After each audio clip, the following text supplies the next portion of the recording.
Once, there was a story known all around the world, from the mountains of Paradisa to the tundras of Honorovia.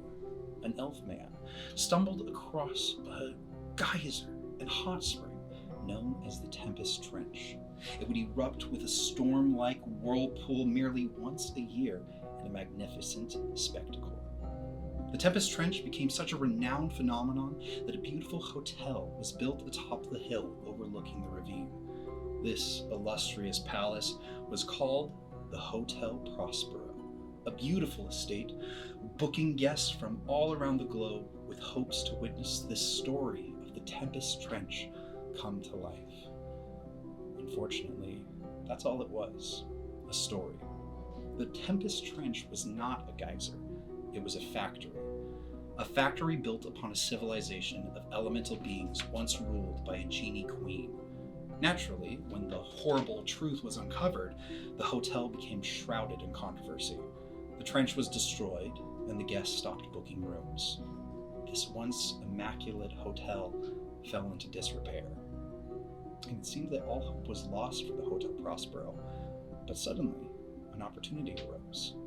The World's Fair, a global exhibition for the purposes of showcasing the achievements of all the nations of the world, was to be held somewhere in Paradisa. A large fairgrounds, as large as a small town, would need to be built. But where? With the Tempest Trench nothing but a filled chasm, the Hotel Prospero seized the opportunity and somehow secured the exclusive opportunity to host the fair in an effort to rebuild their tarnished reputation. It's been 2 years since the terrible controversy of the trench was exposed.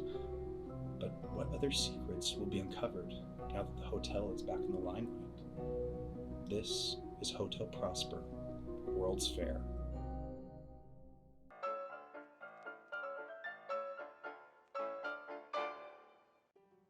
Hi, my name is Shane, aka Bubblegum Shane. My pronouns are he, him, and here we are. Welcome. We are gonna start. Woo! We're gonna start here. I'm so excited to check you all into the Hotel Prospero. This is Hotel Prospero World's Fair. Now, if you didn't watch the first season of Hotel Prospero, fear not. There's a whole new story with brand new characters to be uncovered here. But if you did watch the first season of Hotel Prospero, well, you might notice a few things are different this year. Namely, this amazing studio that we're in right here. Thank you, Perception Studio, for letting us use this space and giving us a new home. Everyone raise your teacups to Perception Studio. Oh, that's right. This year we're no longer crammed around my dining room table. We are going to be partnering with Perception Studio this year, an amazing streaming company that brings you all things nerdy with just a touch of felt. But aside from our new space, this year Hotel Prospero is going to be bigger and better in so many more ways. And you might be asking, how would I know such a thing? Well, that is because I am Shane. I am your concierge, your master of ceremonies, and your game master for the Hotel Prospero. Now, those of you who might be a little unfamiliar with tabletop role-playing games, a game master is the narrator for the story. Some people might refer to the game master as the god of the world, or they might say that they're the referee. I personally like to refer to myself as a collaborative storyteller because I can't tell this tale alone. I need the help of all my wonderful players. Speaking of wonderful players, I think we should go ahead and introduce them. Let's get to know everyone over here. Let's start with this tall fella over here on the end. Hi, you want to introduce yourself? Hi, my name's Frank, pronouns he, him, and I am playing Pistol Pin, world famous gunslinger. Woo! Pow, pow, pow, pow, pow, pow! Thank you, Frank. All right, and right over here. Hi, I'm Kenz. My pronouns are they, them. I am playing Oro, a half Harengon rogue from Yucatan. Oro uses any pronouns. Hi, I'm Maria. My pronouns are she, her, and I will be playing Letty Copperclad, who is a tiefling artificer. Ooh. Hence the little glasses and the horns. Very nice. All right, moving on. Hello, I'm Max, and I'm playing GV, the Bugbear Sorcerer. Things might get a little wild. Hello, I am Mateus. I am going to be playing Afa. We share the same pronouns, he, him, and I will be your warlock. And I'm ready to get started. Are you all ready to get started? All right, let's dive into the world of Hotel Prospero. So our story is going to begin on the winding back road of the forested mountains of upstate New Hornsby. This road twists and turns through evergreen trees as the incline steadily increases with the rise of elevation. On this road, we see a peculiar-looking vehicle. It's not your typical motor car or horse-drawn carriage, but rather a unique invention all its own. And what luck, we actually have the inventor of said vehicle in the room with us. Maria, would you please describe this jaunty little vehicle you are driving, and then go ahead and describe yourself since you're the one that's driving it, right? Yes, absolutely. Okay, so Letty's arcane motor car. It's kind of like a Frankenstein, Stanley Steamer looking type car. It has mismatched parts from different cars, different types of metals. There's a giant brass engine in the back. It sort of whistles and sputters as she's heading down the road. You definitely hear this thing before you see it. You can really, you can imagine it sort of as if the Wonka-mobile in Chitty Chitty Bang Bang had a baby. The Wonka-mobile and Chitty Chitty Bang Bang. All right, gotcha. Yeah. And it's noisy, I guess. It's pretty noisy. Yeah, you can just see like pumps moving, whistles. She's like pulling different levers. Oh, this is like an active thing. You have to drive, shifting gears and everything. Yeah, it's like, you know. This has been a long road trip for you. I was going to say, are you ripped? Okay, so behind the wheel is Letty. She is a blue-skinned tiefling with dark hair pulled back. She's got so it's sort of like gray to white ombre horns that sort of sprout out at the top of her head and then point backwards. She has gold rimmed glasses, circular. When she smiles, she's got a small gap in her teeth. Yeah, she's wearing a nice starched shirt, collared with a bow, a vest, and matching trousers. They're like women's trousers. They're kind of loose and then taper at the knees. Yeah. Oh, very cute. And is there anything particular that is behind this car? Oh, how could I forget? I'm towing a big surprise right behind me. Something quite large. There's a tarp over it, and I'm towing it in the back. Very good. So, Maria, Letty is her name, is driving through this forested area. She's going up and through everything. You've been driving for days, it seems like. Yeah. And you notice that the incline of this hill just keeps getting steeper and steeper and steeper, and it feels like this vehicle is not gonna quite make it up the hill. It's really puttering real hard. Giving it all I got. Come on, baby. Slap the hood. And with that slap with the hood, you see like this big puff of smoke coming from, but it's still going. It's still poofing up and going up the hill. And just as you reach that peak of the hill and you round the top, you can see this beautiful vista come into view. Ahead of you, surrounded by a beautiful forested mountain vista, you see the Palace of Legend, Hotel Prospero. A long cobblestone road leads to a welcoming circular driveway that rounds a beautiful mountain. The intricate architecture of the hotel has symmetrical arcades and archways on either side of a large central tower, all topped with dusty rose-colored rooftops. To the right of the hotel, a large towering airship dock can be seen in the distance. Letty, what are you feeling in this moment as you reach the peak of the hill and you can see the Hotel Prospero for the first time? Pure anxiety. Anxiety. This is the furthest Letty has ever been away from home and on her own without her maternal figure, Lagranio, with her. So it's like excitement, but also, oh gosh, just a bundle of nerves in her chest. Just Oh, I hope everything goes okay. I'm so nervous. There are fingerprints bruised onto your steering wheel. You are holding it so tight. My hands are sweating beneath these gloves.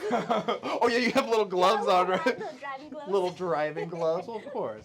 Of course. As you drive closer, you go down the rickety cobblestone road. You come to this big fountain right in front of the archway, and you notice that you are not the only vehicle that is here.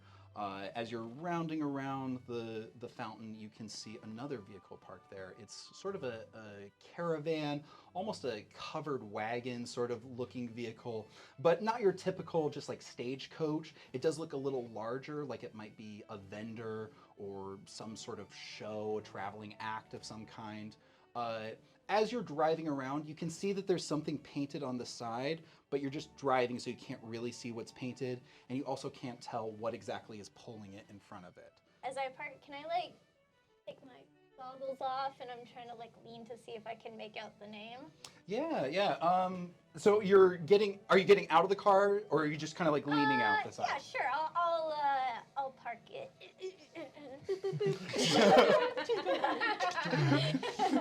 Did you lock and put your passcode in? Yeah, but it's just open air, so it does nothing. Amazing. So as you're getting out of the car and you're going around to look at the front of the stagecoach, before you can, you hear a voice coming from the doorway of the Hotel Prospero. It's this little voice that says, "Wow, we got another vehicle! I've never seen so many vehicles in one day!" He's just finishing opening up the door for two other figures who enter into the Hotel Prospero. And as he closes it, he kind of comes down. He says, Hi, I'm Mr. Marchbanks. I'm the doorman, but I also kind of double up as the valet. So I'm not really good at driving, especially so many cars. But I can take your vehicle for you. I'll park it at the stables. Oh, okay. Letty has her kind of twisting her gloves in her hand, and she's like, it's a bit difficult to drive.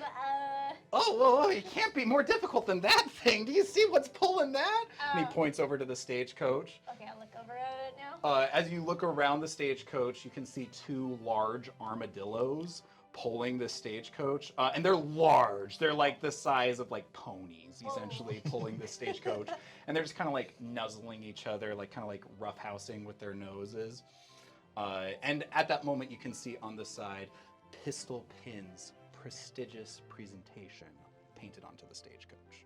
Okay. I just sort of let him take it, but I'm like just watching it to see if he can. But politely, I'm like, looking around and looking back at him. Just like checking it out. Yeah. He like goes around to the vehicle and he says, "Whoa, what's under this thing?" And he starts peeking under your tarp. It's just a invention for the fair. Oh, wow, you're one of the inventors presenting at the fair? Yeah. Oh gosh, that's so neat. I can't wait to see your exhibit. Do you know which Hall of Technology you're going to be at? No clue. Oh, gee, well, when you find out, let me know, will ya? Okay. All right. Ah, gee, I don't know how I'm going to tow both of these vehicles. Maybe I'll get Mr. Spring to help me. He's the bellhop. He's really good at helping, Are you too. sure you don't want me to just pull it in for you? Oh, no, we got it. Okay. Do you want us to put your trailer over at your exhibit? That would be great. Oh, okay. We'll park it there for you, okay? Go check in. Registration's on the left as soon as you go through the door. Thank you. I'll kind of like stick my head under the tarp and just like make sure everything's good. Like, all right. And do you head into the hotel? Yeah, and then I head in. You're in this beautiful grand lobby of a hotel. You're in the foyer and you can see all the floors stretching up. It seems to just keep going on forever. There's about 9 floors that are visible straight from this lobby. All of the floors have balconies that are overlooking the main atrium of the lobby. There's a huge clock over about 3 of the different floors. Down on the lobby itself, you can see the registration desk on the left, where you can see 2 figures who are currently checking in at the registration desk. And you can see the fountain in front. It's these beautiful steam-looking people kind of twisting and turning around each other in almost an embrace, and then you can see doors and hallways leading off to different areas to the left and the right. Okay.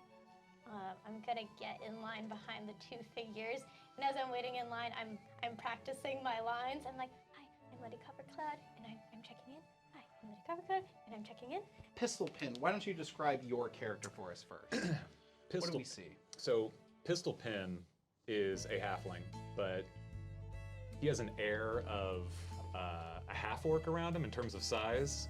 He may look small, but just by the fierceness in his eyes, which currently are set on the concierge, he's chewing an unlit cigar that he's like tossing between on either side, and he has a poncho covering his traveling attire, and he has his hat tipped just so. 5 o'clock shadow, even though it's probably 2 o'clock in the afternoon. Yeah, it's like later in the afternoon, yeah. Yeah, it doesn't seem to grow or shrink. It just stays at 5 o'clock always. Perpetual 5 o'clock. It's 5 o'clock Somewhere. Yeah. On his face. Now this is vital information.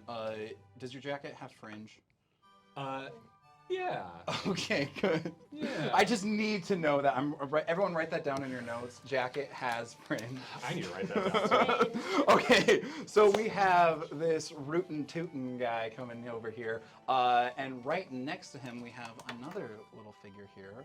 Kens, would you like to tell us about who we see here? Yeah, you've got Oro here. Oro's just a bit taller than Pin, and Oro's got like little kid energy, excited and antsy, ready to get out and get going, and a toothpick sticking out that I keep picking my teeth. I'm getting real in there picking my teeth. I got ears that are squished just under my hat, and I got 2 real big buck teeth that I'm really getting something out of. You're digging in those teeth. I am very distracted. I am not paying attention to what is going on at all. My eyes are not on the concierge desk. All right. Well, behind the concierge desk currently isn't standing a concierge, but after you've rung the bell, because you've been standing there for a little bit, finally this woman pops out. She's got this dusty rose bellhop uniform with buttons up the side, a little bellhop cap on. You can see her frizzy brown hair sticking out from it. She's a human, probably like middle-aged, and she comes out and just kind of like, she has a cigarette and she like puts it out in the ashtray on the desk and goes, "Hello, welcome to the Hotel Prospero. Are we checking in today?" Well, yes, we are, ma'am. Great. What's the name on the reservation? And she opens up her guest book. Should be under Pistol Pin. Pistol Pin? That's Really? what I said. Yep. You use a fake name when you check into a hotel? Pistol Pin, right. The famous Pistol Pin, I see. Yep, that would be the one. You're shitting me. Wait, are you really Pistol Pin? I ain't no shitter, ma'am. Oh my God! You're so much shorter than I imagined, but very handsome. I appreciate that. I hear that a lot. Oh my God. Which one, or both? Both. Oh wow. Pistol Pin, Pistol Pin. You calm down. You're hopping all over the place. Sorry, I'm just ready to get in there. I've been sitting in that cart all day long. Concierge is flipping through this book. She's kind of like going back and turning through the pages, and she kind of looks up and says, would it be under a different name? Maybe the name of your associate here? Did you check under P for pistol? Yeah. Or pin? Sweetie, I'm not finding anything here. Did you check under PP for Pistol Pin? I looked at the PP and I didn't Looked see under anything. I hate to ask this, since you're a celebrity and all, but are you sure you have a reservation at the hotel? Are you sure you have a reservation at this hotel? I was going to ask you the same thing. I didn't make the reservation. You made the reservation. Why Wait, would I make wait the a minute, reservation? wait a minute. Are you here for the World's Fair? Yeah. Yes. Are you presenting at the World's Fair? He looks outside at his wagon and turns back slowly. Yeah. Oh, my stars. Oh, this is embarrassing. All right, Mr. Pin. Pistol. Oh, my apologies. Pistol Pin. Mr. Pistol Pin. Mr. Pistol The Pin. Mr. Pistol Okay, Pin. the Mr. Pistol Pin, would you? Okay. You see, those who are presenting at the World's Fair aren't staying in the hotel. We have different accommodations for you. I think you'll find them comfortable. Just head on down the trolley, and you'll get all your orientation all set up for the fair. All right. That way? Yes, just right through this door over here, by Pistol Pin, Mr. The Pistol Pin. Thank you. Letty, you overhear this. My whole script is shot. Everybody make a dexterity saving throw. Everybody? I'm sorry, just our three here in the scene. Hasty, Not Will. so hasty. So, those of you who are new to tabletop role-playing games, throughout the game, I might have our players roll a dice. This is a 20-sided dice, and the odds are all within this little guy right here. I'm going to set an imaginary number in my head. It's a score that they have to beat by rolling this dice. But they are not alone with just this dice roll. They might have some additional points to add to whatever they roll on this dice, depending on what's on their character sheet, what is true to their character. And let's see who is dexterous in this moment. We did a dexterity saving roll. Frankie, what did you get? Pin got a 10. A 10, okay. I got a 4. A 4. Letty got a 12. 12. Oro, as you're turning around, you kind of trip because you don't notice that there's a person right behind you, and you bump right into Letty. Oh, I'm so sorry. I'm so sorry. I'm so sorry. I'm like, It's all right. It was your fault. Is everything all right here? Yeah, you just tripped in front of me, and I fell a little bit into you, and that's all. It's all right. Everything's fine. that's exactly how it happened. I'm so sorry. Thank Well. you. Thank you. I'm fine. Everything's fine. Okay. I didn't fall. Ma'am. I like go to tip a hat. I don't have a hat on. I'm like, just put my hand behind my head. Perfect. All right, Pin and Oro, do you continue on to the trolley station? Yeah. Pin's a little miffed Okay. about the whole interaction. Would you say he's peeved? Pistol peeve. Oro. I'm gonna be honest. I'm a little pissed off right now. Isn't that not good? I thought she made it sound pretty nice. She said we would be comfortable. Yeah, I bet she thinks that. I was looking forward to being in a bed tonight. You don't think there's gonna be beds in there? I don't think so. Letty, are you just eavesdropping on this conversation? Yeah, I'm kind of like trying to think of a new script of what to say, but I'm also listening in. Are you presenting? I am. Oh, Yes, you're in that- the wrong place. Didn't you hear the lady? I did hear that. I don't know what to do now. Follow us. Okay, I like look at the desk and I'm like, okay. I like pat you on the back, but just a little Little too too hard. Like jump up. I guess I'm gonna follow these guys now. All right. You're making your way over into the trolley station. There's some beautiful oak doors with stained glass, and there's a big sign that says Tempest Trolley. As you go through the station, you can see this brick room with kind of an exposed opening because there's two parallel tracks that are going out into the open. There's one trolley currently parked at this station here. Must be for us then. Where are my manners?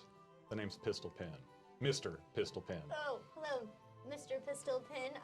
My name is Letty Copperclad. You can just call me Letty, though. Nice to meet you, Letty. I'm Oro. Aura, nice to meet you. What are you presenting? I have an invention. No. It's gonna be really great. Is it big? Yeah, she's big. Oh. So you got like a person you invented in there? She's well, you'll see. You should come to the presentation. I don't want to spoil any surprises. Oh, all right. What are you guys doing here? Well, I don't want to Oh. speak much for the Mr. Pistol Pen. I assumed you knew who I was. My mistake. I'm Pistol Pen. The Mr. Pistol Pen. Can I do a history check? Yeah, roll for a history, see if we know anything about the Pistol Pin. 9. 9. You've heard the name before. It's kind of like an old folklore that's been passed around. Several people. It's very popular in like rural Paradisa. It might not necessarily be popular in Cosmopolis, like this urban city that you're from. Oh yeah, I love you. I've heard stories. Well, I guess my reputation precedes me, but I knew that. We knew that. I knew that. I plan on putting on a little show. Oh, but I say humbly. It's the best show, the greatest show, my favorite show. oh, great. I'll have to check it out. You're gonna come check it out. Yeah, you'll love it. As you're having this conversation, you are kind of filing into the trolley. Around you, you see other different performers or presenters here in this trolley. You see this like air genasi who's like in these kind of like show robes, and they're kind of like juggling steam clouds in their hand. You see this dryad woman covered in autumn leaves, and she's got this crystal ball that she's just kind of gazing into. You see this stout little Duergar, kind of a dark, like a dark dwarf with gray skin and a white beard, and he's just kind of sitting with his arms crossed, but he's like shirtless and he's muscle bound. And then you also see this other guy, just like lederhosen, a little floppy green hat, and he's got this giant marionette doll that he's just kind of like bouncing on his lap. And in this moment, Letty, can you make an insight check for me?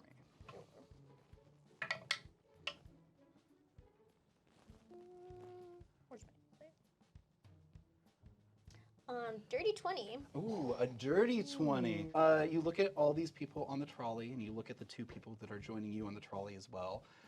Your heart is sort of starting to sink a little bit because you're not noticing any other inventors here. In fact, what you're stumbling upon almost feels like a traveling circus. And it's a little confusing to you why you're here in this trolley with these people. I'm too embarrassed to get out. I'm going down. All right, and down you all go. We're gonna go ahead and cut away a little bit here. We're cutting into one of the halls of technology. It's this beautiful building that is just filled with all these different booths and kiosks where all these inventors are presenting. There's inventions left and right. And walking up to one of those booths is a human woman. She's got brown hair. She's maybe like in her late 20s, early 30s. She's got a brown tweed dress, very neutral looking. And she's walking along a rather tall fellow. And Max, would you describe your character for us? All right, so GV is a 6'10" bugbear. He's wearing kind of a gray tweed suit with kind of a crooked bow tie, and he's got very few possessions with him, but he's got his notebook ready. And if you have like a very high passive perception, you might notice a piece of like comb broken in his like really thick blonde hair. And he's just looking around kind of wide-eyed and dreamy at all of these inventions, almost like losing track of this woman who's guiding him around. Just so enamored and like inspired by everything that's around him. This woman kind of picks up on that every now and then, and she kind of snaps at you politely, not meanly, but just like, Jeevy, this way. Oh, sorry. And you know this woman to be Valentine Lovelace. She was a reporter for the Winchester Gazette, but she is now the chief editor of the Winchester Gazette, and it is currently who you are apprenticing for right now. You two round the corner. Valentine is kind of counting the booth numbers, trying to find a particular booth, and she finds it. And at this booth, we see this blonde human woman. She's got glasses, knickerbockers, and a brown vest.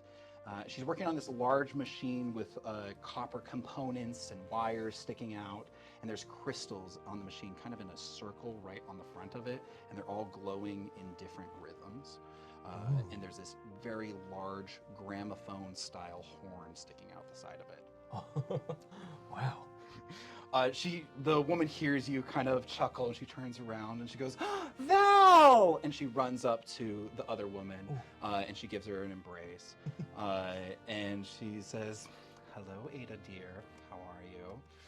And Ada, after the embrace, goes, oh, I'm great. Oh, it's just so wonderful. I'm so excited to be presenting here. How was the flight? How was everything?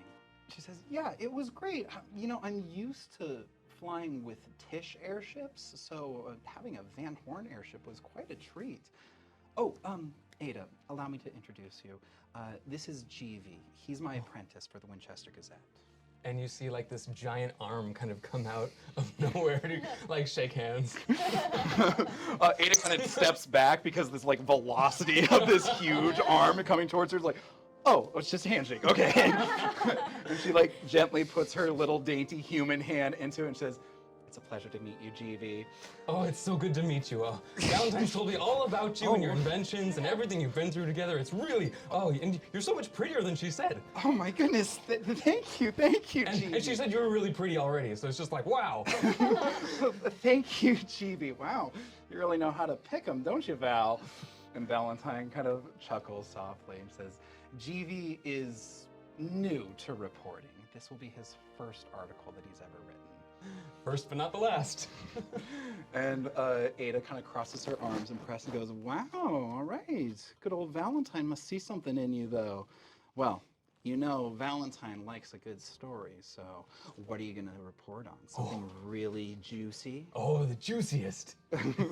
And Valentine kind of grabs your shoulder a little bit and says, a simple report on the World's Fair is perfectly acceptable for your first article. A simple report is a great place to start.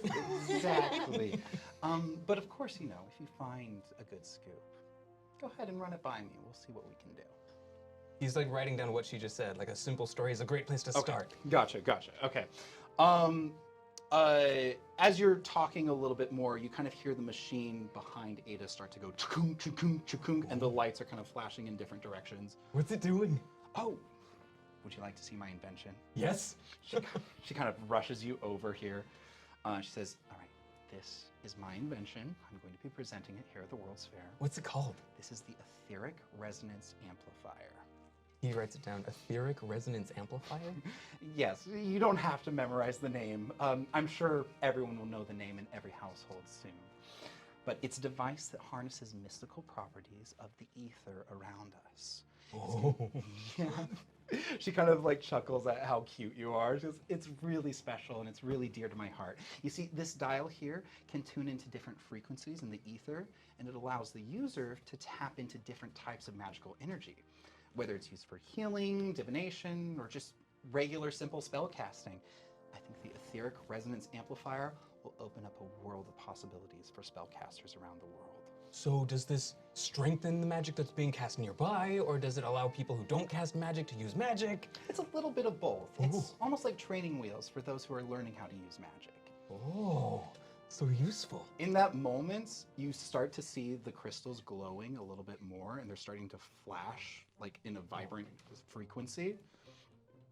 And GV's like looking at it mesmerized, and Are you stepping closer to it? yeah, he's definitely like, ooh. As you step closer to it, you see like the wires are starting to shake and tumble and turn almost like a washing machine. And as you get closer and closer, finally all the crystals seem to like spark out like a light bulb that has been burnt out. And indeed, every light bulb in the entire building that you're in burns out, and the whole place goes pitch black. I'm sorry, I didn't touch it. And he like backs away like 3 steps and puts his arms in the air. You're standing in the dark with your hands up in the air. Beautiful. GV, make an Arcana check for me. Arcana 21. 21. Ooh, very nice. You, having been around magic and magical items for almost your entire life. And having studied it in school, you have experience with magic for sure. But recently you've been having an interesting experience with magic, and you fear that your own personal experience might be the thing that has affected this machine, because maybe this type of machine does not know how to amplify the ether that your magic is presenting.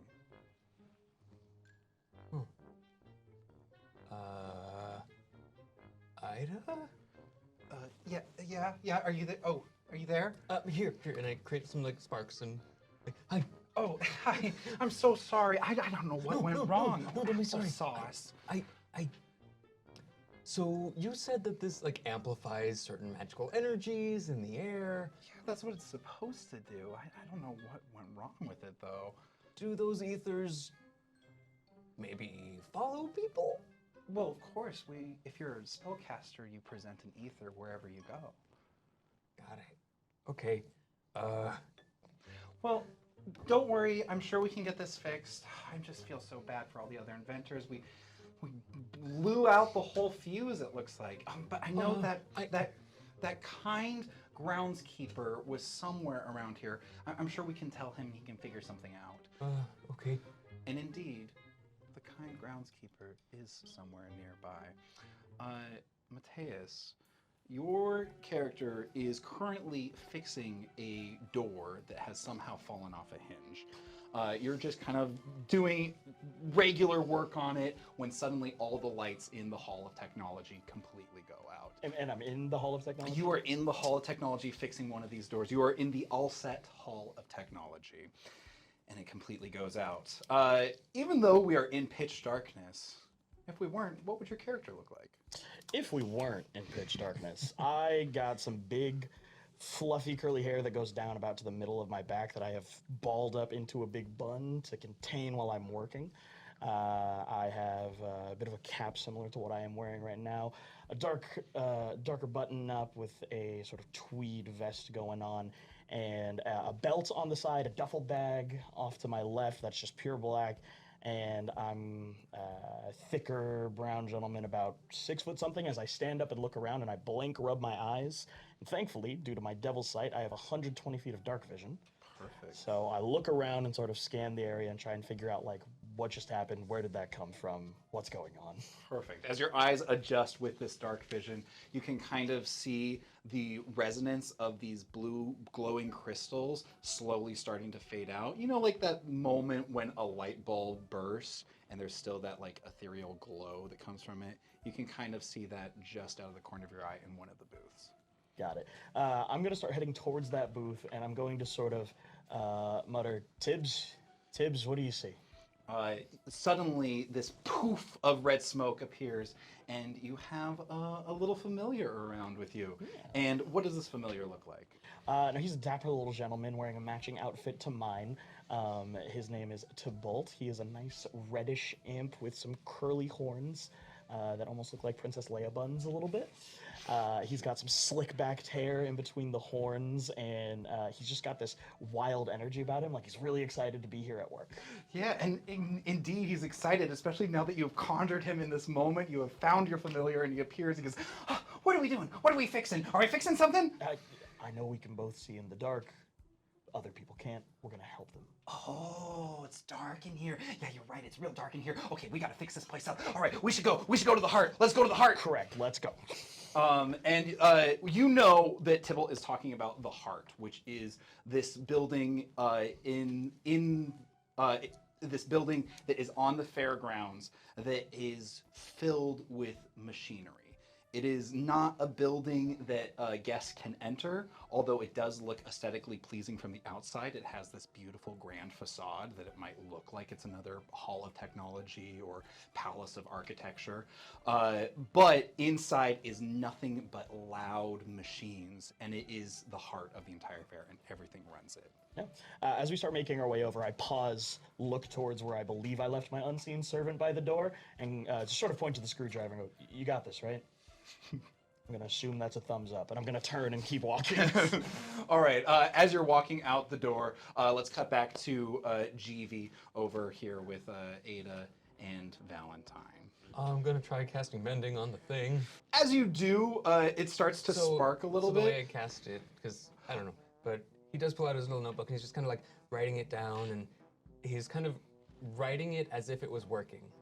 Oh, okay. So he's kind of gotcha. describing it, what he saw right before it broke. Okay, so he's like trying to like methodically think of like, okay, how did this machine work? How can I fix it? I'm gonna use this spell.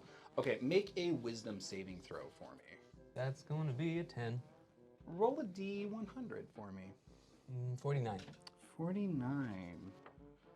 A loud voice narrates your thoughts and actions for the next minute. It can be heard clearly from at least 100 feet away. I hope this works. Ada and Valentine are like, whoa, whoa, GV, it's okay, it's gonna be fine. Huh? What? I didn't say anything. GV, we know you're worried, it's fine. They can't really see, they can see like a glow, but they can't tell if your mouth is moving or not. But like, why don't you go outside the Hall of Technologies, we'll figure this out. Try to find the groundskeeper, see if you can tell him what happened. Oh, okay. And he's thinking, find the groundskeeper, find the groundskeeper. And he's looking around with his 60 feet of dark vision, and he's just kind of like, and he's also oddly sneaky, because his long limbs just sort of glide through the air. Right. And so, but you hear this loud booming voice of his thoughts just being like, oh, if I was the groundskeeper, where would I be? I'd be outside. And he's looking for the door. Afa, as you are leaving this place, suddenly you hear this voice that's booming that's, find the groundskeeper, find the groundskeeper. If I were the groundskeeper, where would I be? I'd probably be outside. I'm gonna start looking around for who's thinking about me. And in the dark, you can kind of see this tall creature just barreling towards you, just kind of frantically And I'm like looking shooting around. sparks around to like prestidigitate my way to the door. With these giant arms. This is Okay, terrifying. Hey, can you see me? Oh, hi. Hi. Are you, I see like your tools and things, and you have a uniform. Afa, nice to meet you. Oh, hi, nice to meet you. Nice to see someone who can see in the dark. You want to come help me with something? Sure. I was kidding. You're not allowed to do work in there. Okay. Do you work here? No, well, I'm a reporter here, so I'm working at the fair, but I don't work for the fair, if that's what you mean. And you also hear me thinking still, so I'm just like, I hope I didn't break anything. I don't think you did it. Did you do it? What makes you say that? Your panic and also the voice. What voice? Do you not hear that? I don't hear anything. I can hear you being explained that you're panicking. Follow me. Let's talk it out, not where it echoes. And I'm going to lead him out. With All me. right. And what are you thinking as he leads you out? I'm thinking, I don't hear anything. What is he talking about? Because to me, it's just my own thoughts, right? Yeah, you just think you're thinking. You don't realize that people can hear it amplified. Magic user. Been doing magic for long? Me? Yes. Oh, yeah, I went to school for it for a while, but I got kicked out of every school I was a part of for a long time. Was it because other kids could cheat off you on the tests when your brain was speaking its thoughts like it is now? What? I can hear what you're thinking. It's a lot. You can read minds? No. Well, not exactly. And I'm going to telepathically connect with you for a second, and you're going to hear my voice in your head. You don't see me speak, you just hear it. And I go, I'm here with you, but this is my voice. It tickles. Okay, all He right. kind of scratches his long I'm ear. sorry about that. Probably should have asked first. My apologies. But yes, I'm the groundskeeper here. I'm going to go fix this situation, but if you have any details on it, it would probably follow help. me. Oh, we're And going I'll the other way. And I'll like lead him back to the machine. Sure, yeah. You just grab his hand and pull him. Tips, go to the heart. I'll meet you there. All right, I'll go to the heart. I'll fix it up. It's the fuse and the technology. I'll set Hall of Technology. I got it. Take the unseen servant with you. His name is Briggs. Oh, Briggs, come on, let's go. They have a lot Briggs of, and Tibbs. they have a lot of names. So what are we looking at? Oh, and I bring him to the thing and it's like, there, crystals, whirring, they glowed, and then they weren't glowing anymore. And Ada's there as well, and she's kind of explaining, like, hi, I brought the Alpha, groundskeeper. Thank you so much. Great job, GV. Great job. You found the groundskeeper. Yeah, I don't know what happened. I'm sorry, I think we blew a fuse. It seems like the whole hall went out. Absolutely okay. It happens. One of my coworkers is currently going to look into it. We believe it's just a simple fuse fix. Great, thank you so much. I Of really course. appreciate that. Of course. Do you think it generated, though, from your device, from your booth? I don't know. It's something with the device. I've never seen anything like this before. I've tested it on all kinds of different magic, and it's never done this before, so it must have reacted poorly to something. GV, what are you thinking in this exact moment? I think it's me. Ada, Valentine, Abba just slowly turns to you. Like, why do you say that, GV? I didn't say anything. And now it's probably been about a minute, so your thoughts have kind of cooled off, probably. So from here on, your thoughts are probably your own. Okay. But let's go ahead and cut back to the trolley. It's slowly pulling out of the station within the hotel, and as it begins to careen down this steep track, you can see what awaits ahead of you. A beautiful dominion of stately buildings surrounded by a man-made lake. A lake that is only half filled with sparkling water right now. And in the distance, you can see that the buildings continue past the lake, varying in different architectural style from all around the world. It's this massive fairgrounds, almost as large as a borough of Cosmopolis. And the trolley winds down and around this tower and into a station. And as you exit this station, actually, let's talk first marching order. How are we exiting this trolley? You have a new friend here, Oro and Pin. Yeah. We're getting out of the trolley. I am going to use my giant rabbit legs to hop over everyone to get out first. Me first. Bye. All right, you are. He's letting everyone pass her. Okay. Letty being very polite. I'm holding the door open. Yeah. You're welcome. Pin's kind of casually just meandering, going for a little stroll on the way out. Casually looking around, being very very purposeful with all of his actions, but just trying to seem as cool as possible. So you can see these two figures off in the plaza. One is a very tall elephant folk. He's dressed in this mustard suit with this matching mustard top hat.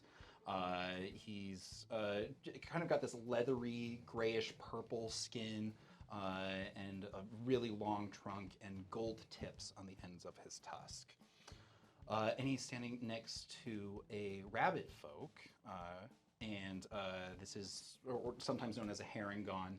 Has gray fur with a white face, just a little white maw right here, and a little pencil-thin curly mustache here. He's wearing a dusty rose tuxedo with a black bow tie, and you can see them talking to each other. Oro, what is your feeling seeing another herringon? I'm excited because I think of myself more herringon than not. So I'm like excited to see, but I'm still like just scoping out from afar because I've got like 100 other things I want to look at right now. Sure, because you're half herringon, right? Yeah, so half herringon. there's like a little bit of okay, that's kind of something that I relate to. Yeah, like I saw it at the distance and it was kind of like nice. All right, back to what I was doing. Because of that, I'd say that your ears kind of perk up a little bit. Yeah, I can just like tell. Like I like can tell that there's someone there, right? I'm like, hey. Yeah. Go ahead and roll a perception check with advantage. Now, for those of you at home, when we roll with advantage, we are rolling the same d20, but this time we're rolling it twice. And since it's with advantage, we're going to use the higher number that we roll. Same with disadvantage, you would roll them twice and take the lower number. Bad at math. 17. All right, with a 17, you can crisply hear their conversation because your rabbit ears are kind of like perking up, and you can kind of hear exactly what they're saying, like word for word. You're tuning in Like perfectly. an antenna, literally. And you can hear the rabbit folk talking in like this posh accent. He says, well, Mr. Blunchley, I do have other responsibilities as the head manager of the Hotel Prospero. Perhaps I could get one of the other servants to help you. And the elephant folk replies, well, it's looking like we got ourselves here a problem, Mr. Zenith. You see, now, if you run all the way up to that hotel to get me a servant, we're gonna have a whole plaza here with people waiting and no idea where to go. Now, why don't you get on your two little lucky rabbit feet and go on and help these folks when they come up here? And as you are hearing this, you are approaching them, and the elephant folk turns out and says, well, oh my stars. Oh, I didn't see y'all arrive. Well, now look at this fine-looking group of people. Hello and welcome. My name is Walter Blunchley.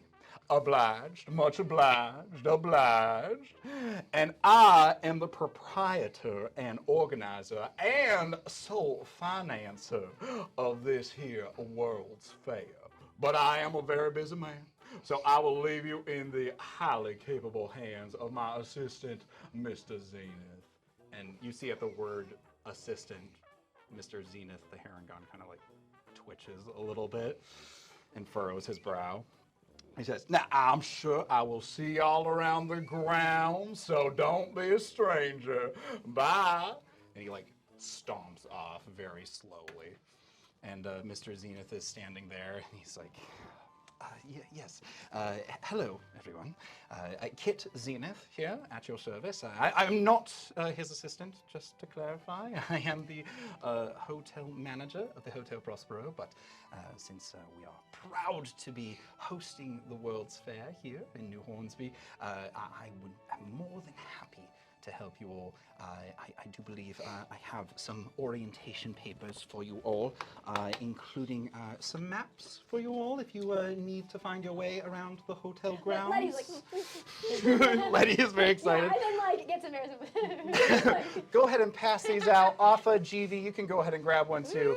We have our map for the Hotel Prospero, and he passes them out to you all, and you're all kind of like eagerly looking at it, trying to figure out where you're going to be. Letty, you probably notice down over here, you see the halls of technology. You're probably wondering what booth you're going to be presenting in. Mark it on my map. You're just like circling it. Yeah, I might forget. Pen and Oro, you probably notice this red section over here is the midway, which is where you'll definitely be presenting at as well. Mr. Zenith is checking you in one by one as he hands you the map, and he's like checking on the list, and he has a clipboard. He comes up to you and says, what's your name? Mr. Pistol Pin. Pistol Pin. Yes, here you are, right here at the midway. Thank you very much. And is this your associate here? Oro. Oro. O-U-R-O. Very interesting name. He kind of gives you like a little wink and kind of points to your rabbit ears, just kind of like in this like little kinfolk understanding. Before he walks away, I also slap him a little too hard on the back. That big fella wasn't giving you too much trouble, was he? Oh, Mr. Blunchley, no, we're very grateful to be having him here hosting and financing the World's Fair. Well, don't worry, mister. I know you're the boss. Oh, thank you very much, Oro. I greatly appreciate that.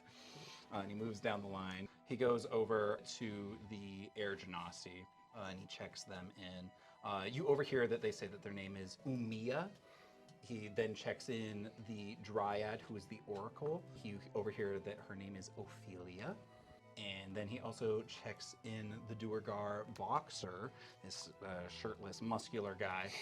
His name is Hefna Dudvinsky. As you're hearing them check every one of them in one by one, he says, yes, here you are, at the midway. Yes, the midway, midway, for every single one of you. And then he checks in the man with the puppet. You learn that his name is Herr Franz Becker. And then he goes up to Letty. And he says, what's your name?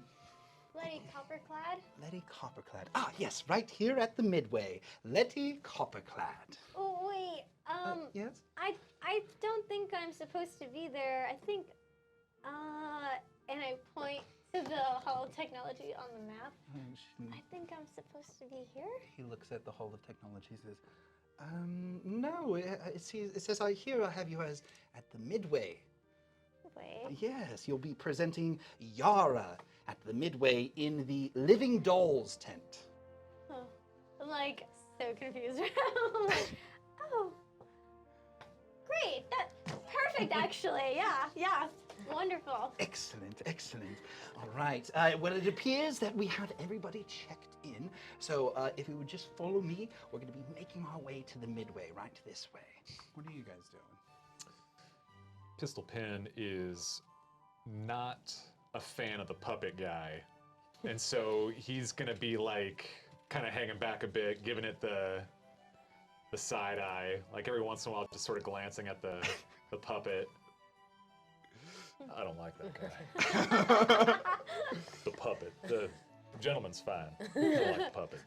It's just the puppet. I don't like the gentleman. No. We'll just stay back. Yeah. All right, so you guys are kind of hanging back in the crowd. Letty, what are you doing? I guess I'm going. I'm like, doll. I'm like, I guess I'm gonna go to my tent. I guess. All right, so you're kind of following behind. Yeah, I'll follow But the crowd. There's like a moment of hesitation, probably, kind of looking at this card, that the group kind of makes their way a little bit ahead of you, so you're probably in the back of this marching order with Pin and Oro still. Yeah. Pin and Oro, make an insight check for me. 11. 6. 6. Oro, you are just so fascinated with this fair, Yeah. and your mind is fluttering with all the things that you could do and all the things you could steal. I'm like a kid in a candy store. Absolutely. But Pin, you notice Letty up ahead of you, kind of like checking her map and like kind of like double checking it. You see this like look of confusion, frustration, maybe even a little sadness on her face. Think you're in the wrong place? I think so. My invention. She's not a doll. She's an aide. She's an assistant. This is not good. Huh. Well, should we go talk to somebody? Know who to talk to. What about that elephant guy? Maybe. I'm trying to think of like the idea of conflict. I'm like, well, I guess maybe it wouldn't hurt to like at least check it out first, right? Sure. I mean, maybe I can talk to somebody, make something happen. Would that puppet guy be in the Living Dolls pavilion? You didn't hear? I'm not going to take the chance. We'll get you out of there. I am not opposed to having to kick somebody if I have to. Letty's like, thank you. You're really nice here. I'm not doing it for you. I just really want to kick somebody. I also don't want to hang out with the puppet guy. So. We're gonna cut back to the Hall of Technologies over here.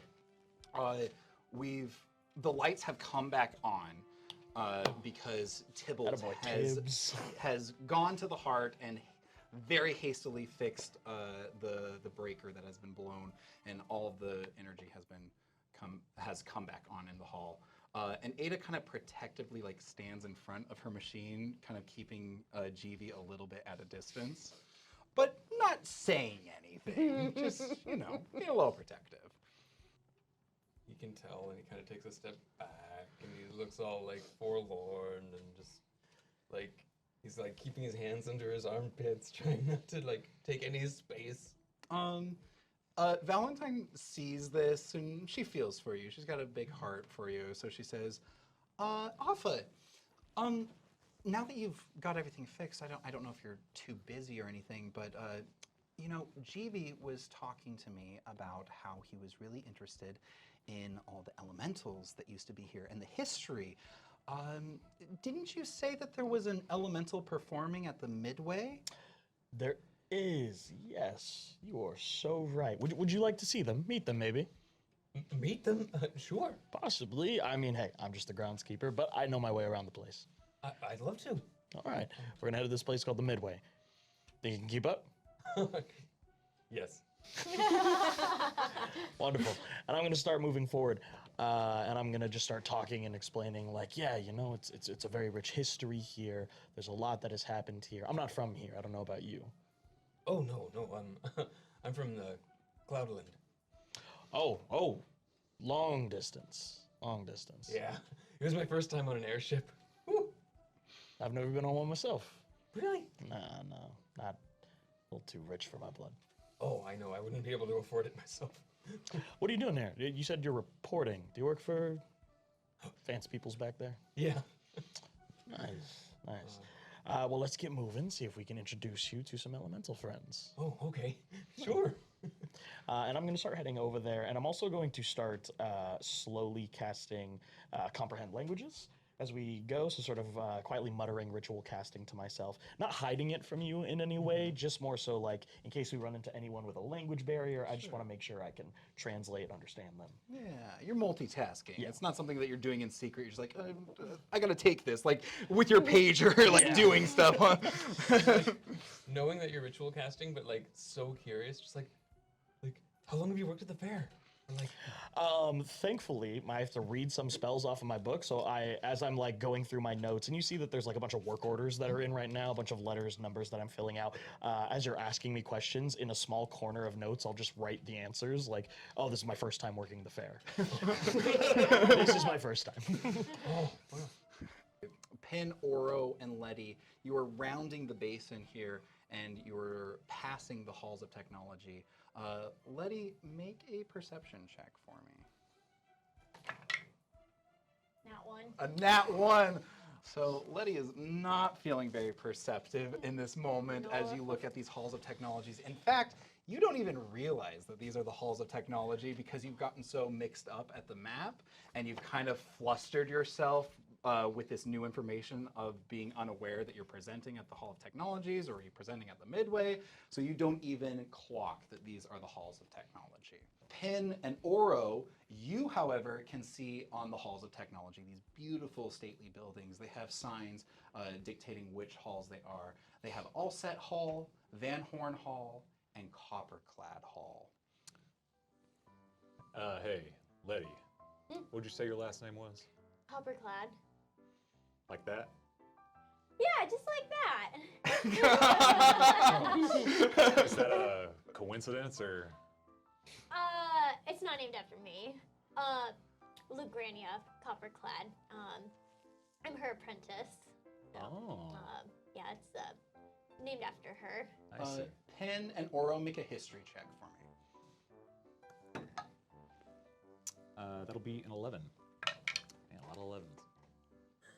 Oh, hold on. Give me a second. I had it. You have all the 10. seconds. A 10, Yeah. 10 and 11. All right, both of you know the name Lagrania Copperclad. You know that she's an inventor. You probably couldn't say what she invented, but it's like, you know this name before. You've heard it before. So we know just as much about her as she knows about us. Exactly. Playing field. Right, even playing field here. In this moment, while you're kind of like standing in front of the halls of technology, pointing out to Letty the name on the building, you notice out of Allset Hall, you see these two figures come out. You see Afa and Jeevy as they are coming out. As you're exiting the building, you see a large group of people going towards the Midway, and you see three stragglers kind of standing just right in front of the hall, pointing at it. He, GV, like, looks at Pistol Pin and gets, like, really flustered all of a sudden. Oh, yeah? And he's just like, do you know who that is? A guest? It's not just a guess. It's the Pistol Pin. Pistol pin? Pistol Pin. Mr. Pin! Howdy. Howdy. Hi. Howdy. My Afa, do you want to make a friend- history check to see if you Sure. know who Pistol Pin is? I don't think Jeevy needs to make a history check. We know.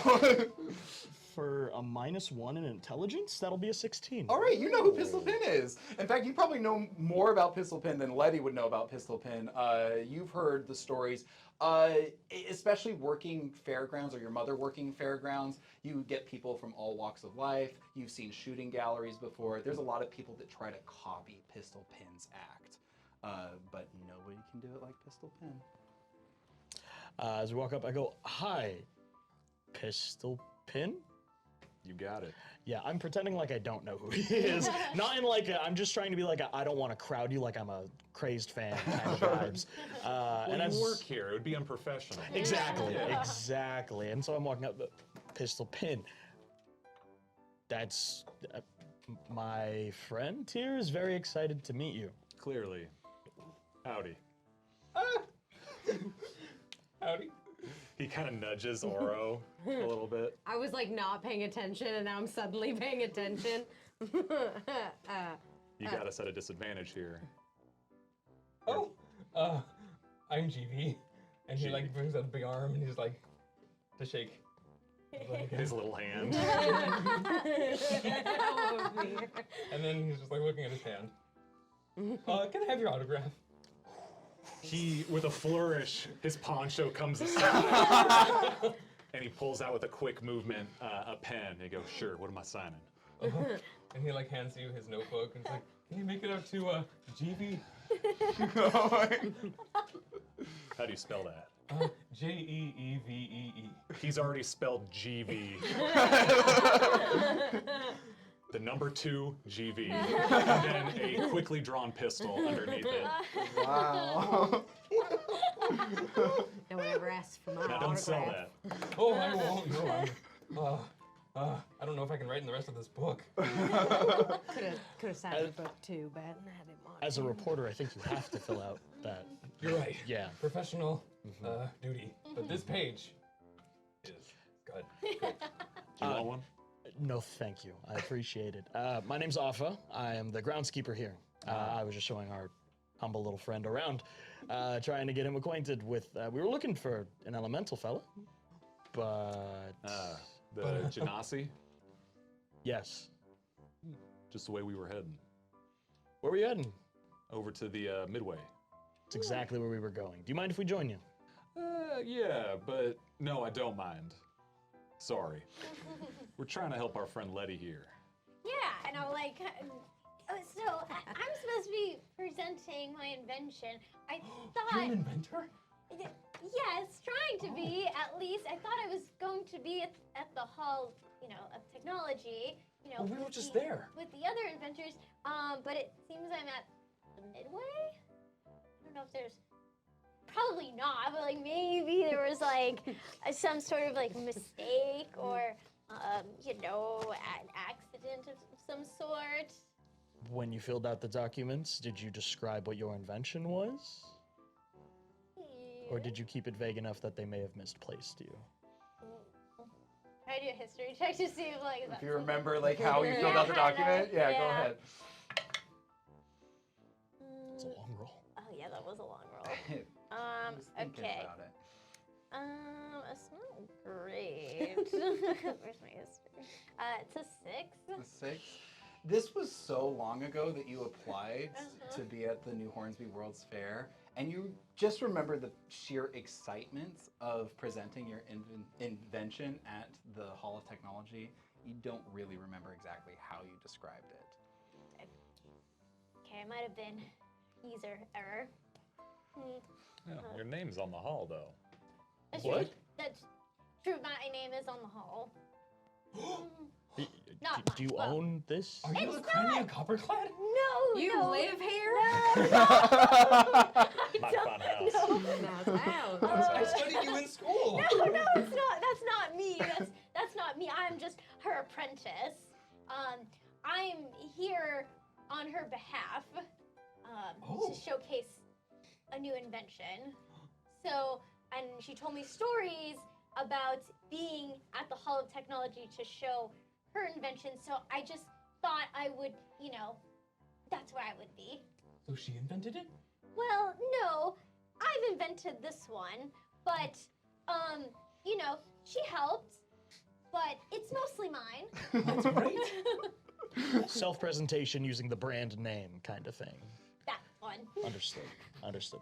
Well, I can send a memo to the colonel if you'd like. See if we could get something worked out. That would be fantastic. Yeah, of course. Let's keep heading over to the Midway, though. I assuming we're walking and talking. Yeah, you're like walking and talking, making your way around this basin. You're kind of curving around the corner at the bottom of that figure 8, kind of like where the two pools loop into the middle to that archway and that bridge. On the bridge, you notice a very familiar flash of yellow, and you can see Colonel Walter Blunchley on the bridge talking to somebody. Wonderful. About how far away are we? I would say you're about like 30 feet. Perfect.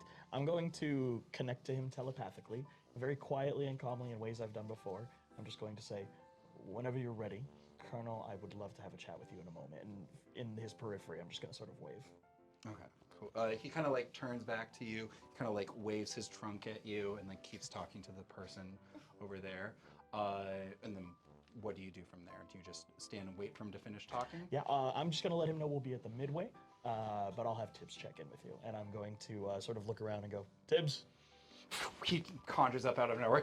Yeah, do we need to fix something else again? Let's fix it! Let's fix it! We do have to fix something else. Instead of something mechanical or electrical, we're going to fix someone's day. Oh, Okay. wow. That's why you work here at the fair. You know how to talk to people so good. This is my associate and coworker, Tybalt. I like to call him Tibbs. Hi, everybody. Are you guests as well at the fair? No. No, I think I am, kind of. Oh, but they're not like really guests. Inventor, presenter. I apologize, I didn't get your name though. Oro. What the hell is that? He's a fun friend who helps me stay familiar with the place around here. All right. We had a gun pulled this whole time? His name's Pistol Pin. The pistol pin. Yeah, sorry. It's a habit. You came out of nowhere. I understand, he tends to do that. Most of us do. And this right here is one of the reporters. Oh, and he's like patting around for his press pass, and he finds it like in his sock. Oh, cute. Alpha, you noticed that that Tibbs was just about to pull out a pack of cigarettes, but then when he realized that a reporter was nearby, he like stuffs them back into his like non-existent pocket out of nowhere. Like, oh great! Well, let's put our best foot forward since we have a reporter here. Why don't you go check in with the Colonel about Miss Letty's issues that she's currently dealing with, and I'm just gonna write him a short little note explaining the situation, hand it to Tybalt. He like snatches it out of her hands, like reading it frantically.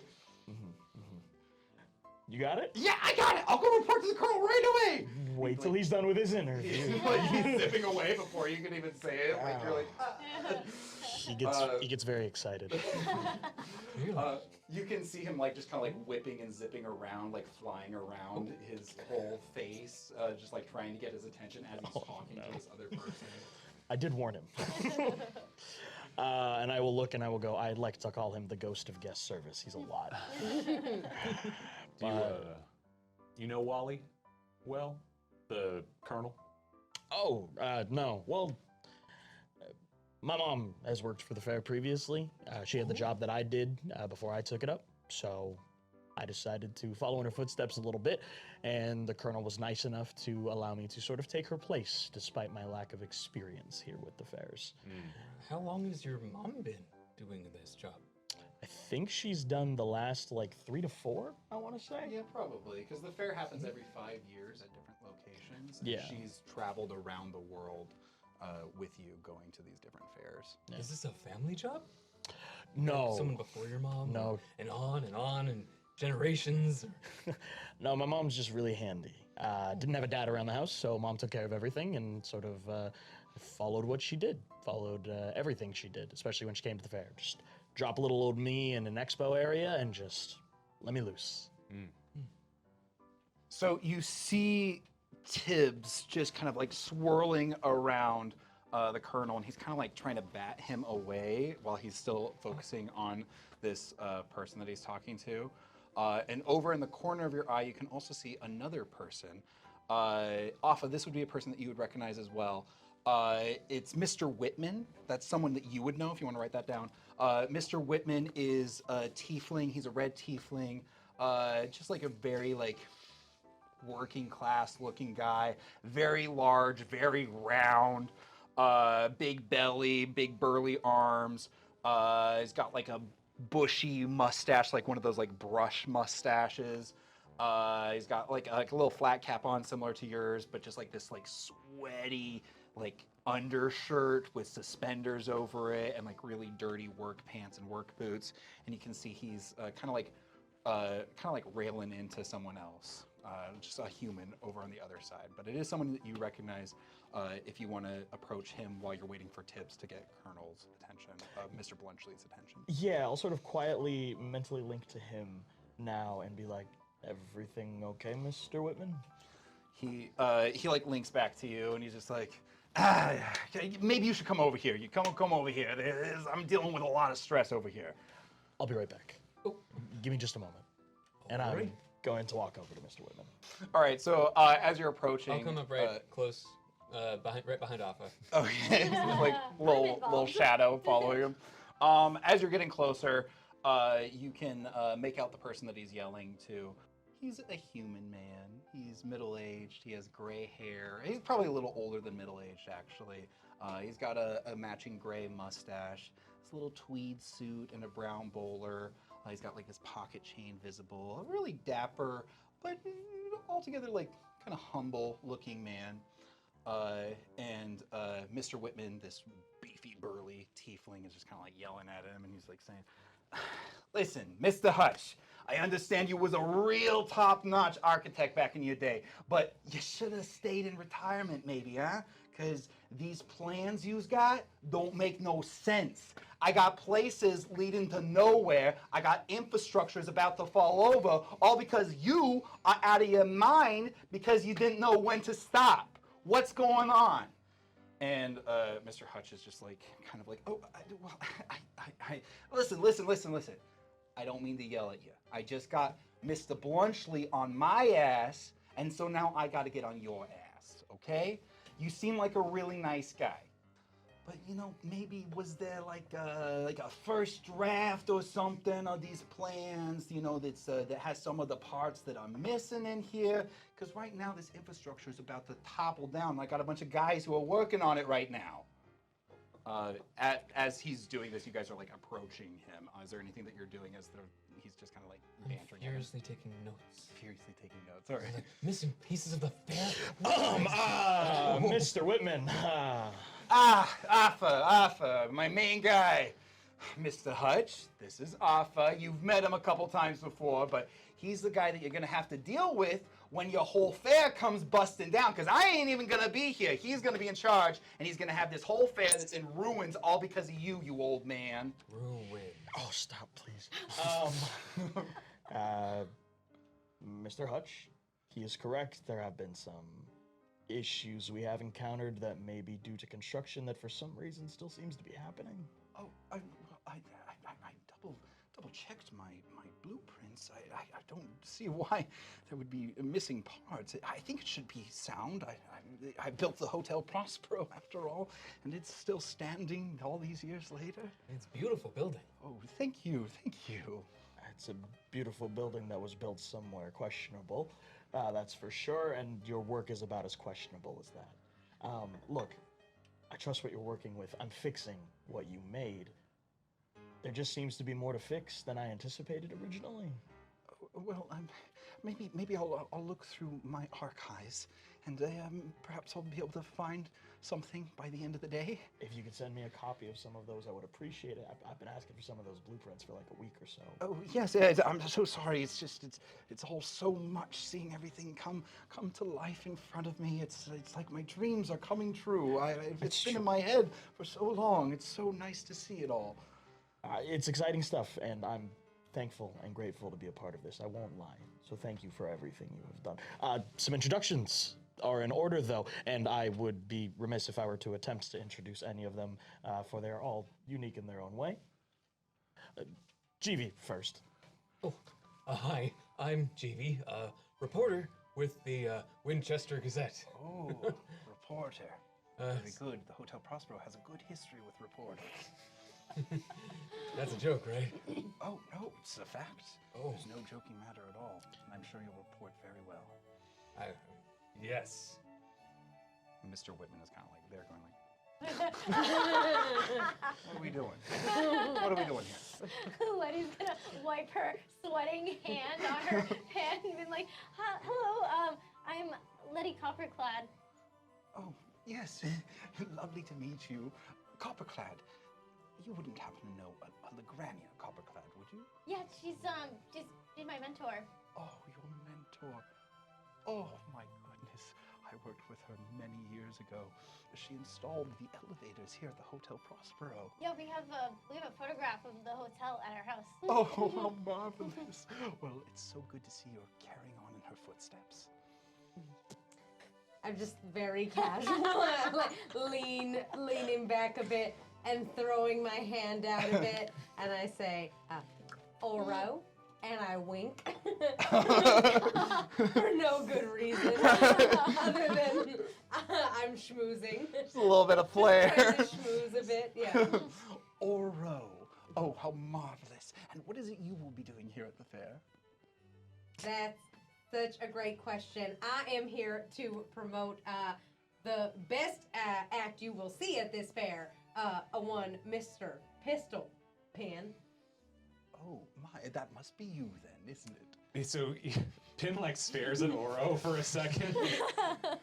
Yeah, that's me. Howdy. Oh, howdy. How marvelous. It is. Yes. And you'll be presenting here at the fair? Something like that, yeah. Oh, wonderful. And Mr. Whitman kind of just says, yeah, it's going to be wonderful. I mean, if there is a fair at all, this whole place is going to topple down. Mr. Hutch, focus here. I need you to get those plans together, okay? And at this point, Colonel Blunchley, Walter Blunchley, is walking forward with his big bounding steps. And he says, well, Mr. Whitman, does there seem to be a problem here with our good architect, Mr. Hutch? He's like, listen, Mr. Blunchley, I'm trying to get this fair up and running, okay? But I got this guy who is hiding secrets from me. Oh, no, it's no secret. I think it was just an oversight with the blueprints. My apologies, Colonel. Well, now, Mr. Whitman, we can't be badgering our architect now, you hear? He is the one that's bringing this magic place to life. I'm sure it was a simple mistake, and he's gonna find the rest of those plans for you. Aren't you, Mr. Hutch? Oh, yes, I'm sure I must have filed the first couple of drafts away somewhere. I'll find them. Very good. Now, Mr. Whitman, speaking of yelling at people getting work done, I can't help but notice that this basin ain't filled yet all the way. We got a fair to open tomorrow, and I can't have half a lake here for all the guests to be looking at. How are the gondolas gonna be going through it? Gondolas. Why, yes, we're gonna have gondolas transporting all the guests to all the different pavilions in and around this old Tempest Arch right here. That is, if we can get it filled. What do you say, Mr. Whitman? You think we can fill it up in time? Mr. Whitman is like, listen, Mr. Blunchley, okay? You know, I'm trying as hard as I can. With all due respect, I got about 50 wizards and druids trying to fill this stinking gondola, this basin thing. And, you know, the spell Conjure Water can only make so much water, okay? It's not gonna be able to fill this whole friggin' basin in just a couple of seconds like that, okay? So you gotta be patient, all right? Oh, there's a magic amplifier. What? It amplifies magic. Well, yeah, I kind of gathered that. Maybe that could help. I don't know. All right. And then at that moment, there's this construction wizard that kind of pops up, and he and a couple other wizards have like a mage hand hoisting up this statue, and they're like, "Hey, Theo, where do you want us to put this thing?" He's like, oh my God, be careful with that freaking thing. It's upside down. Turn it over. Look, Mr. Blunchley, I promise you'll get your friggin' basin filled in no time, okay? We'll look at that amplifier thing and we'll get it figured out, all right? I gotta go. And he like walks off to with the other construction worker just yelling at them. Colonel, in the realm of fixing things, as I'm sure you got Tibbs's note, Letty here is in need of a little bit of assistance that I thought only you might be able to help out with. Of course. And Arthur, I certainly did get Tibbs's note. We're gonna have to talk about your manners when I'm talking to other people, aren't we? I look around for Tibbs and I go, you little... Miss Copperclad. And he extends out a hand. I'll shake his hand. And he grabs your hand and kisses it. Oh, I blush. How can I be of service to you? I'm supposed to be presenting a new invention. But was told I was presenting it at the Midway. Why, yes. You'll be presenting your living doll at the Living Doll exhibit. Well, you see, she's not quite a doll. She's actually an aide, an assistant, if you will. She's much more than that. It's not for entertainment purposes. So it seems like the Hall of Technology would be best suited for this invention. Well, I can see where you would have a point there. If you were a more established inventor, that is. You see, when you signed up for the World's Fair, we saw the name Copperclad and got all excited. We were a bit disappointed when Lagranea couldn't join us here. But we wanted to honor her legacy, and we found a spot for you anyway, all the way over there at the Midway. If I may, if you don't mind,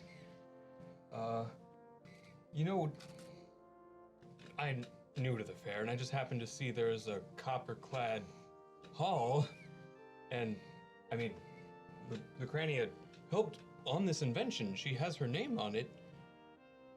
Don't you think people might start asking questions if it's not in the hall dedicated to the person who helped to make it? Well, you really are a reporter, aren't you? You got that inquisitive mind, already thinking about what other people are going to be thinking.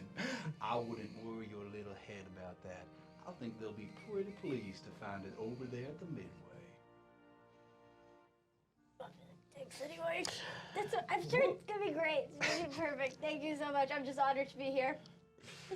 Well, it just seems like maybe in order to get the right audience, to get the proper attention on this exhibit, you'd want it to be displayed in the proper environment. It's the best suited for everyone, it seems. Maybe observers should sometimes observe, and I'm gonna sort of turn you away and let my mage hand continue to turn you. Okay. As I turn back to Mr. Blunchley and go, Colonel, I apologize. Thank you for your time. We can talk later about Tybalt, and I apologize. We'll be getting things moving. Of course. I don't want any more upsets. Do you understand me, Arthur? Understood, sir. Very good. And he just like slowly turns away. But before he does, he turns back, he smiles, and he tips his hat and leaves. I turn back to you guys. You see I am sweating, and I'm just gonna sort of pinch my nose, cast Prestidigitation, and clear off all the sweat really quick. I hope you guys don't notice. I'm so sorry if I got you in trouble with your boss. I'm so sorry. I shouldn't have even had you ask. That was intense. I knew I didn't like that guy the minute I heard him talking. I did not like that guy. I knew I didn't like that guy. Blunchley's a lot to handle. The Colonel, sorry. Why don't we keep going over to the Midway to see where you will be presenting, and we'll make the best of what we can do. Right. It'll be great. It'll be perfect. I'm sure it will. Yeah. In the meantime, Tibbs! He like appears and he's like got the pack of cigarettes and then he sees Jeeve. He's like, ah, shit. Because I'm like, yeah, what can we do, boss? I'm just going to sort of lead on the way, Mr. Pistolpin. I'm sure you can get yourself navigated properly with a perceptive fella such as yourself. And as they maybe start walking forward, I'm going to pull Tibbs aside and be like, what is wrong with you? What? I did what I said to do. You did what you told me to do. It's fine. We'll talk later. So you're leading us now? I guess I am. I'm gonna lean over to you and I'm gonna say, what did you want me to say back there?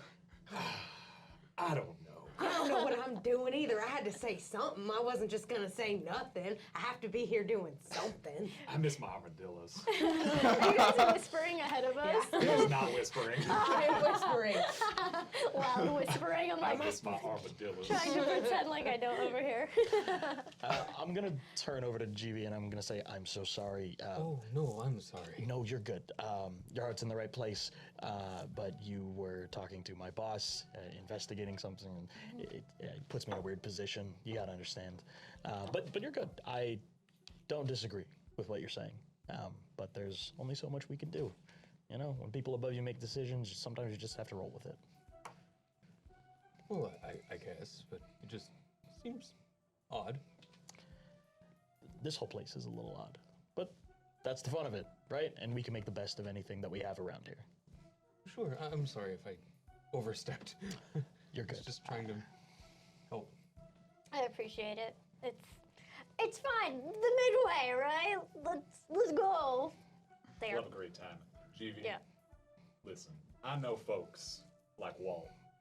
He's, used to getting his way. People asking him questions. Nah, he ain't having it. We'll figure something out. Okay. And then Pin will start walking towards the midway, kind of sauntering with his thumbs in his Swing his little head. his gun belt. She's gonna like New boots scooting. I like hang back a little bit, like just to get closer to GV, and I like also hit you a little too hard on the back. Just like, don't worry, I'm gonna kick that guy at some point. okay. And he I like believe gives you a that. whack on the back too. Like really gets me. Like fall forward, yeah. I'm like, I'm fine. I'm fine. Could have helped you up. I tripped. That's all.